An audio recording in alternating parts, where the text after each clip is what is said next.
नमस्कार, हमारे चैनल में आपका स्वागत है। मैं हूं सुमित बिजौन। आज हम शुरू करने जा रहे हैं कक्षा 10 की विज्ञान का पहला पाठ, जिसका नाम है रासायनिक अभिक्रियाएं एवं रासायनिक समीकरण। सबसे पहले जानेंगे हम इसमें रासायनिक समीकरण, उसके बाद जानेंगे हम इसमें रासायनिक समीकरणों को संतुलित किस प्रकार से करते हैं। सबसे पहले रासायनिक समीकरण जानते हैं। रासायनिक समीकरण क्या होते हैं, देखिए इसके लिए हमें एक उदाहरण से समझना होगा। उदाहरण लेते हैं हम, घर में जो कोयला है उसे जब जलाते हैं ऑक्सीजन की उपस्थिति में तो क्या होता है, क्या क्या प्राप्त होता है हमें एक तो ऊष्मा प्राप्त होती है, दूसरा कार्बन डाइऑक्साइड प्राप्त होती है। तो इस चीज़ को हम रासायनिक समीकरण के रूप में किस प्रकार से लिखेंगे, देखिए कोयला कोयला प्लस ऑक्सीजन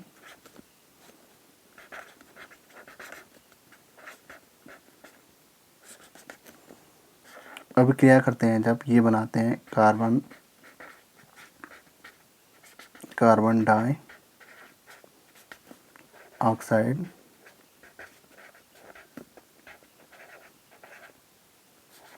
प्लस ऊष्मा।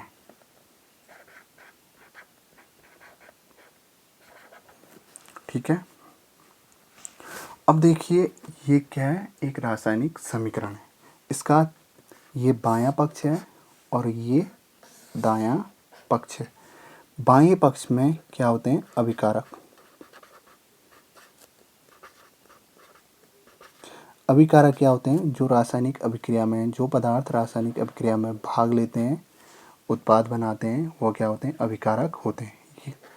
ये क्या है, उत्पाद। और अभिक्रिया करते हैं, कौन करते हैं अभिक्रिया, अभिकारक। अभिक्रिया करते हैं अभिकारक और उसके बाद बनाते हैं वो उत्पाद। समझिए इस चीज़ को।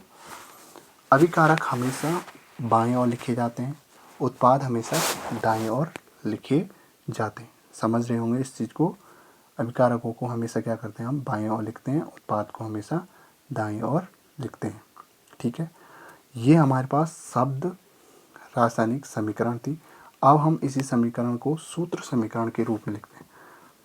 ठीक है, कोयले को सूत्र समीकरण के रूप में क्या लिखेंगे, C प्लस ऑक्सीजन को O2, तो कार्बन डाइऑक्साइड को CO2 प्लस ऊष्मा। ठीक है, ये हमारे पास क्या है, एक सूत्र समीकरण है। ठीक है, ये हमारे पास समीकरण बन चुकी है। इसका एक बायां पक्ष है और एक दायां पक्ष है। इसी रूप को लिखा, इसी समीकरण को हमने इस रूप में लिखा।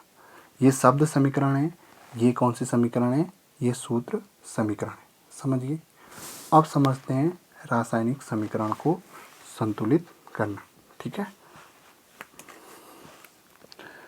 रासायनिक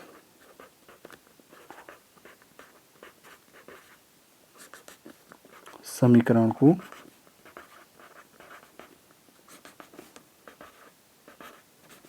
संतुलित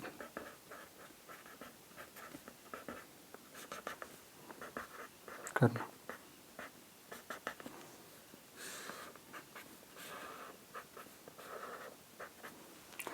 अब देखिए, रासायनिक समीकरण को जब हमें संतुलित करना होता है तो इससे ये लग रहा है कि रासायनिक समीकरण असंतुलित होती होंगी। देखिए, रासायनिक समीकरण असंतुलित भी रहती हैं और संतुलित भी रहती हैं। जब रासायनिक समीकरण असंतुलित रहती हैं तो हमें उन्हें संतुलित करना पड़ता है। ठीक है, क्यों करना पड़ता है, क्योंकि आपने कक्षा 9 में पढ़ा होगा द्रव्यमान संरक्षण का नियम। द्रव्यमान संरक्षण के नियम के अनुसार ये होता है, किसी भी द्रव्य का न तो सृजन किया जा सकता है और न ही विनाश किया जाता है। देखिए रासायनिक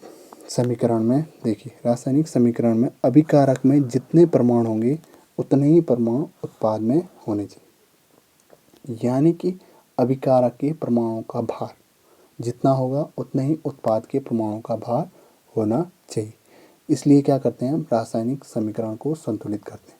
संतुलित करेंगे तब अभिकारक और उत्पाद में जितने परमाणु होंगे उनका भार क्या होगा, हमेशा समान होगा। अब उदाहरण से समझते हैं।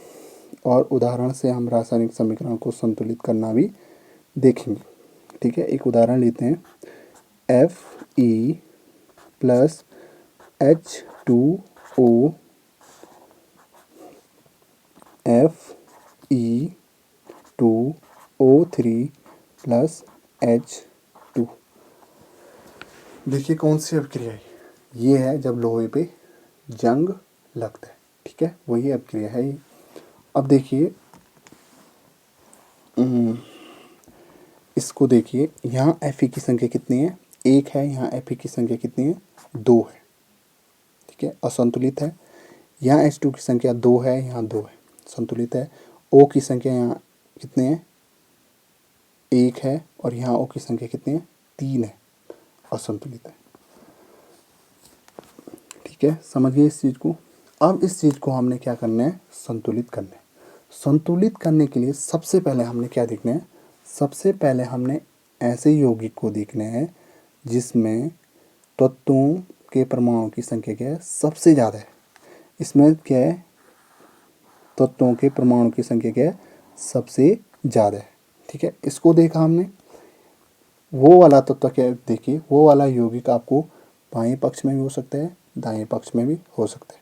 ठीक है, क्या देखना है हमें? ऐसे यौगिक को देखना है जिसमें परमाणु की संख्या क्या है? सबसे ज़्यादा है। यहाँ पे देखा। अब यहाँ पे भी 2 परमाणु हैं, एक Fe2 वाला है और एक O3 वाला है। O3 वाले को देखना है हमें, क्योंकि सबसे ज़्यादा किसमें है? O3 में। O3 वाले के देखिए, O3 में देखिए यहाँ पे O में कितने परमाणु हैं? 3 परमाणु हैं। ठीक है, और अब हम बाएं पक्ष में देखेंगे, यहाँ O के कितने परमाणु हैं? O के केवल 1 परमाणु है। ठीक है, अब हम क्या करेंगे? H2O, देखिए Fe2O3 प्लस H2। यहाँ कितने हैं? 3 है। यहाँ कितना है? 1 है। इसे हमने 3 बनाना है, तो इसके आगे हम 3 का गुणा कर देंगे। ठीक है, ये कितने हो गए? यहाँ O 3 हो गए, और यहाँ कितने? 3 बराबर हो गए O। अब देखिए, अब दूसरा तत्व देखते हैं हम। दूसरा तत्व हमने देखा H के यहाँ कितने हुए? 3 दोनों 6 हो गए, और यहाँ कितने हैं? H के 2 हैं। तो यहाँ 2 हैं, इसे 6 करने के लिए किस चीज़ का गुणा किया जाए? बताइए, गुणा करना है, बताइए। मैं तब तक क्या लिखता हूँ? Fe plus 3H2O Fe2O3 plus, यहाँ देखिए H2, यहाँ कितने हैं? ओके, ओके तो हो गए। यहाँ H के कितने हैं? यहाँ H के 6 हैं। यहाँ 6 बनाए हैं, तो हम 3 का गुणा कर देंगे। ठीक है, अब H भी हमारे पास 6 अभिकारक पक्ष में हो गए और 6 उत्पाद पक्ष में हो गए। अब है हमारे पास Fe, और Fe का देखते हैं। Fe के उत्पाद वाले पक्ष में 2 हैं और अभिकारक वाले पक्ष में 1 है। तो अभिकारक वाले पक्ष में हमें Fe कितने करने? 2 करने। इसके लिए क्या करेंगे हम? देखिए, Fe plus 3H2O Fe2O3 plus 3H2। ठीक है, समझ रहे हैं इस चीज़ को? यहाँ 2 हैं, तो यहाँ भी हम क्या करेंगे? 2 का गुणा कर देंगे। तो ये हो गए हमारे पास 2। Fe की संख्या 2 है, यहाँ भी कितनी है? 2 है। H की संख्या यहाँ 6 है, यहाँ भी कितनी है? 6 है। O की संख्या यहाँ 3 है, और यहाँ कितनी है? 3 है। अब रासायनिक समीकरण संतुलित हो चुकी है। ठीक है, यह क्या है? संतुलित रासायनिक समीकरण। अब आपको क्या करना है? कभी भी आपको किसी भी यौगिक के साथ छेड़खानी नहीं करनी है। ठीक है, ये जो है इसके बीच में हम क्या नहीं करेंगे? परमाणु की संख्या घटाएंगे बढ़ाएंगे नहीं। केवल हमें आगे से ही परमाणु की संख्या को घटाना बढ़ाना है। ठीक है, यहाँ हम कुछ नहीं करेंगे, इसके साथ हम छेड़ेंगे नहीं। ठीक है, इसके साथ हो, केवल हम क्या करेंगे?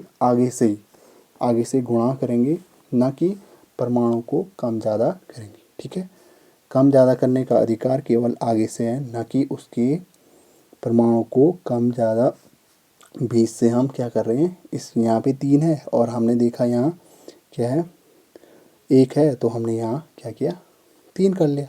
ऐसे बिल्कुल भी नहीं होगा। इस वीडियो में इतना ही। यदि आपको यह वीडियो पसंद आया हो इसे लाइक और शेयर करें। आगे भी हम ऐसे ही वीडियो बनाते रहेंगे और हमारे चैनल को सब्सक्राइब करना बिल्कुल ना भूलें। धन्यवाद।